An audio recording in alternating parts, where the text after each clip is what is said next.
Hey everyone, just gonna make a little commentary over the gameplay here.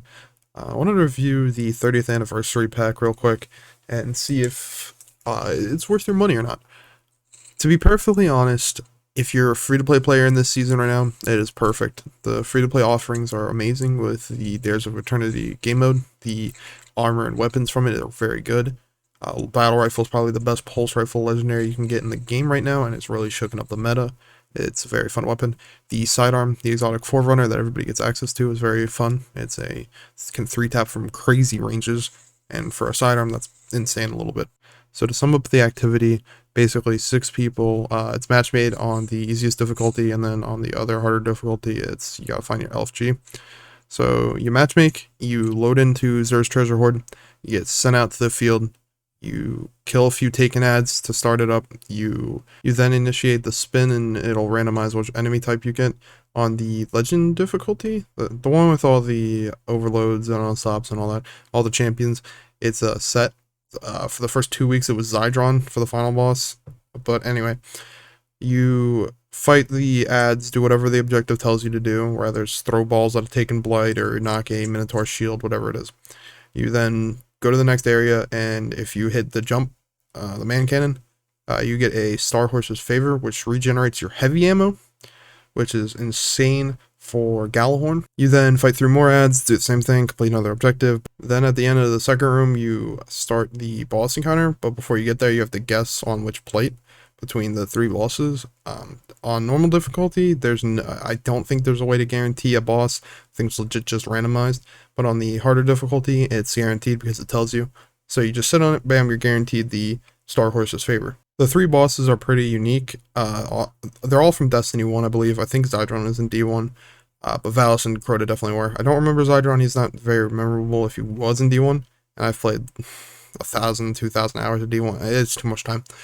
But Crota is probably the most unique. But we'll start with the boring ones. Zydron, yeah, he throws little walls at you that you can just dodge, whatever. He summons a few ads, kill them all. His shield goes down, you burn him real quick because you're probably going to have Gjallarhorn. Or if you don't, you're going to have Sleeper. Or if you don't have that, then you're probably going to have something else that's pretty good. So you just burn him, he's dead, you're done. For Valis, he'll summon ads, and there'll be these ads, I think they're like lieutenants or something. You just kill them, eventually you'll get stuff to knock his shield down. But since it's only 2 phases, it's not that terrible. And finally, Crota is the most unique. You have to kill a bunch of knights to grab a sword, and then you just start slamming Crota like in D1. You don't have to knock his shield with any rockets or anything, you just slam his shield. And boom, you just take him out. After you take out the first Crota, he'll summon 3 more, and then you kill them and you're done. There is a chance that the bonus round, I'm not exactly sure how it is, because I've done it so many times on the hardest difficulty, and it seems to just be random. Because no matter what we tried, it was either you get it or you don't. I don't know if there actually is a way to guarantee it, but right now, I don't think there is.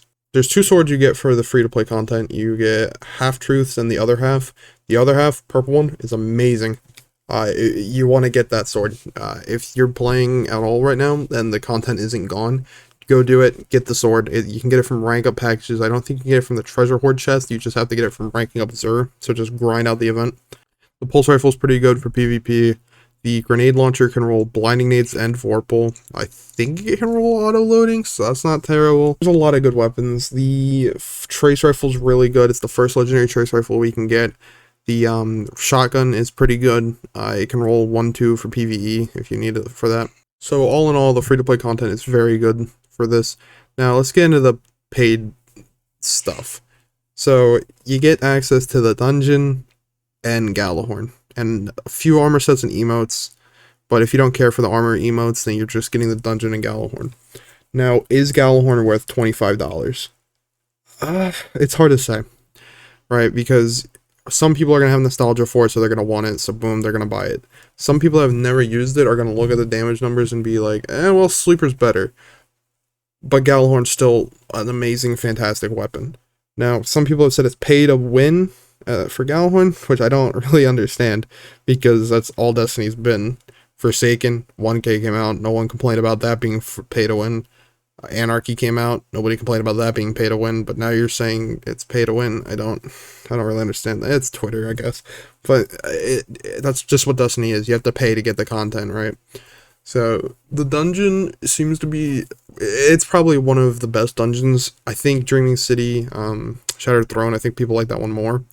Personally, I like this one a lot, and the difficulty on Master is insane. Like, your light level doesn't matter. You're gonna get shredded. Me and my fire team, we stomped this thing out so many times, but when we had 200s on a Titan, we just kept messing it up. I don't really understand. Could have been just us dropping the ball, but that was hard. As of right now, the dungeon isn't farmable, but next week, at the latest, it should come up for farmable. There's supposed to be a patch coming out Thursday, which is tomorrow, or, well, later today as I'm recording this. But I the weapons you get from it are pretty good. Matador can roll max range. It's gonna be, it's gonna be insane when I'm able to farm a good one. AS Luna can roll, I think it can roll kill clip, rapid hit kill clip. It's been a while since I looked at the perks, but it's got so many combinations that you're gonna want to try out. One cave can roll quick draw snapshot, so that thing's gonna be nutty too. But besides that, the sword, I don't really like it. I mean, maybe someone will make a video and say, hey, this is a DPS king, but I highly doubt it. I highly doubt it'll be viable. Now, the one thing this dungeon has that no other dungeon has right now, or any other content has right now, if you do it on the hardest difficulty, you can get adept type of armor. Now, this armor can roll an extra mod slot. Now, you might be like, hey, Dark, why is this useful? It's useful because you can, if you have stasis gauntlets and you have that extra mod slot, you can roll 2 grenade kickstarts with an anti-barrier, an anti-whatever, you know, like an extra champion mod. And then you're just getting your grenades back, you're getting the champion mod, you're getting so much, or you can even roll 3 champion mods if you want to go that way. That's insane. There's so much value you can get out of these mods. Not to mention the stat totals are pretty good, at least for the armor pieces that I've gotten. The armor pieces stats have been like high 60s, at worst like high 50s. But that was on normal difficulty that I got the 50 armor stats on. Now the dungeon takes place in the loot cave. Anyone that played D1 like I did remembers that, just sitting there for hours of the day just to get shitty blues out of a purple engram. It was terrible back then. So you're going to pick up these little exotic engram type drops. You're going to take them to a crystal. You're going to deposit them basically because they'll drain it all away from you. If you don't let it deposit, it will kill you. Now, if you're just looking to farm a catalyst, however, the beginning of the dungeon is very good through the loot cave because all the thralls will keep going out there, the acolytes will keep spawning, and you'll just be getting those kills over and over again. A few wizards with solar shields will spawn, but they're not hard to kill on the easiest difficulty, which is what you should be doing it on. Now, when you're making your way through the dungeon, you're going to notice that it looks really sick, and there's actually a storyline going on if you pick up the fragments for the ornament for Gjallarhorn. The little collectible things that'll play a dialogue. There's a whole story behind the loot cave, and it's just entirely sick. The one problem with this dungeon is if you do not have the Scourge of the Past Sparrow, you're going to have a hard time on the Sparrow encounter on the hard mode. My friends kept dying without it. I kept dying without it, so we had to put it on. It sucks that you have to use it, but yeah, you have to do what you have to do to survive, right? But it's very hard if you don't get those push buttons. So if I was going through that encounter, I would have one person rocking the Sparrow and just going through hitting the mines. You can just drive right through them, they'll detonate or whatever. And then have other people pressing the buttons so it extends the duration so that they can make the process a lot easier. There's going to be 2 secret chests, which can give you a loot that you've already gotten. And all around, this dungeon's phenomenal. When you go back, you can get the Gjallarhorn ornament, the Gjallarhorn catalyst. It's just insane. There's so much content to do in the dungeon. But after you get like that first like 5 runs out, you're basically, if you don't, all you'll need is the god rolls, right? So you're basically spending $25 to get 3 weapons, technically 4, but I don't see anyone actually using the sword. You're getting the armor sets with the adept armor sets, but if you don't have friends or anything, then it's basically useless. Because if you're not really good with LFGs and you just don't have friends, this content's not for you. So all in all, if you want Gjallarhorn and you think it's a phenomenal weapon, which trust me, it's pretty good, it's not bad in any way, then yes, it's totally worth the money for Gjallarhorn and its catalyst and all the ornaments. If you like the ornaments for the Hunter, Warlock, Titan sets, they're pretty nice. The Hunter gets a hoodie. I think there's additional emotes and stuff. I don't remember if you have to unlock them or you just claim them, but uh, they're just cosmetic in nature, so it's not like that big of a deal. But Gjallarhorn's pretty good. Aslan is gonna be good. 1K Stare is gonna be very good if you're a sniper. Matador is gonna be good with shotties. So there's a few weapons, but all in all, I'd say get it if you know you can complete the dungeon on the hardest difficulty and be able to farm it at times, because we honestly don't know when this content's gonna go away, which is the sad reality of it. We don't know when this shit's going away, right?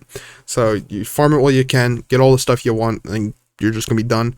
I saw that another YouTuber, Swetsicle, made a reaction saying that it's 3 months of content for $25.